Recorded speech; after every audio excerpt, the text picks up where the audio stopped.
സംവേദൻസ് and we വ്ലോഗിലേക്ക് ഏവർക്കും സ്വാഗതം. എന്താ ഈ 3 കൈപ്പക്കയും വെച്ച് ഞാനിരിക്കുന്നതായിരിക്കും അല്ലേ?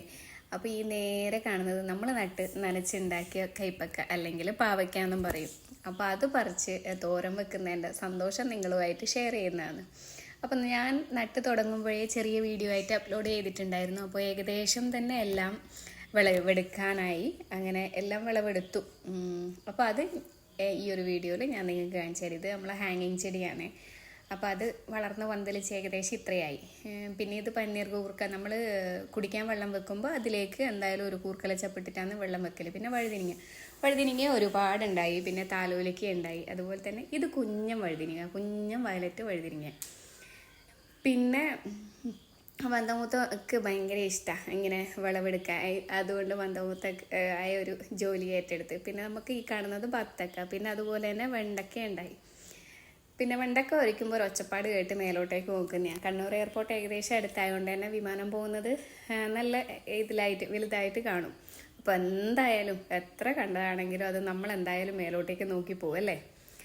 അടുത്ത പരിപാടി എന്താണെന്ന് വെച്ചാൽ ഞണ്ടിനെ കിട്ടിയിട്ടുണ്ടായിരുന്നു. അപ്പം ഞണ്ടിനെ വൃത്തിയാക്കുന്ന സമയത്ത് രണ്ടാളെയും ഞാൻ വിളിച്ച്, രണ്ടാൾക്കും ഇഷ്ടമായി ഇങ്ങനെ എന്തെങ്കിലും സ്പെഷ്യലാണെങ്കിൽ ഞാനിങ്ങനെ കാണിച്ചു കൊടുക്കും. അപ്പോൾ അവരതിനെ തൊട്ടറിഞ്ഞ് അതിന് ഞണ്ട് എങ്ങനെയാണ് ഇറുക്കുക എന്നെല്ലാം പാറുവിന് ഇങ്ങനെ കാണിച്ചു കൊടുക്കുന്നത്.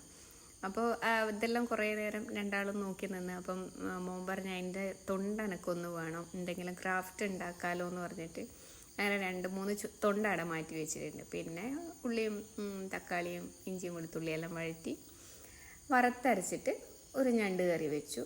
അങ്ങനെ ഉച്ചക്കത്തെ ഭക്ഷണമെല്ലാം കഴിഞ്ഞ് പിന്നെ രാത്രി ആയാലും ഞാൻ മക്കളെ രണ്ടാളെയും വിളിച്ചിട്ട് ഞാൻ പറഞ്ഞു, ഞാനൊരു കഥ പറഞ്ഞുതരാം. അതായത് ഞാൻ 5ാം ക്ലാസ്സിൽ പഠിക്കുമ്പം ഒരു കഥാപ്രസംഗം നോബിൾ സിസ്റ്റർ പഠിപ്പിച്ചിട്ടുണ്ടായിരുന്നു. അപ്പം അത് ശരിക്കും എനിക്കിപ്പം അത് ഓർത്തെടുത്ത് പറയുമ്പം തന്നെ എൻ്റെ കണ്ണെന്ന് ശരിക്കും പറഞ്ഞാൽ വെള്ളം വരും. ഭയങ്കര സങ്കടമുള്ളൊരു കഥാപ്രസംഗമാണ്. അപ്പം ഞാനത് പറഞ്ഞിട്ട് ആരാ കരയാൻ നോക്കേണ്ടിയിട്ട് രണ്ടാളെയും പിടിച്ചിരുത്തിയതാണ്. അപ്പോഴത്തേനും അവർക്ക് രണ്ടാൾക്കും ശരിക്കും പറഞ്ഞിട്ടുണ്ടെങ്കിൽ ഞാൻ ഇങ്ങനെ ആദ്യമായിട്ടാണല്ലോ കഥ പറഞ്ഞു കൊടുക്കലുണ്ട്. ഇങ്ങനെ ആക്ട് ചെയ്ത് കഥാപ്രസംഗം എല്ലാം പറയുമ്പം ശരിക്കും പറഞ്ഞാൽ മോന് സങ്കടം വരണ്ടെയാണ്. ഓനാണ് അത് മനസ്സിലാക്കി തുടങ്ങിയത്. പക്ഷേങ്കിൽ മോൻ എൻ്റെ അഭിനയെല്ലാം കണ്ടിട്ട് ശരിക്കും ചിരി വരുന്ന.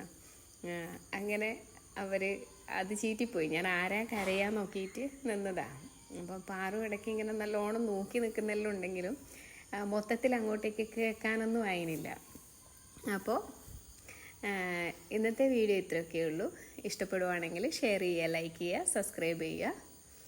Tata bye bye.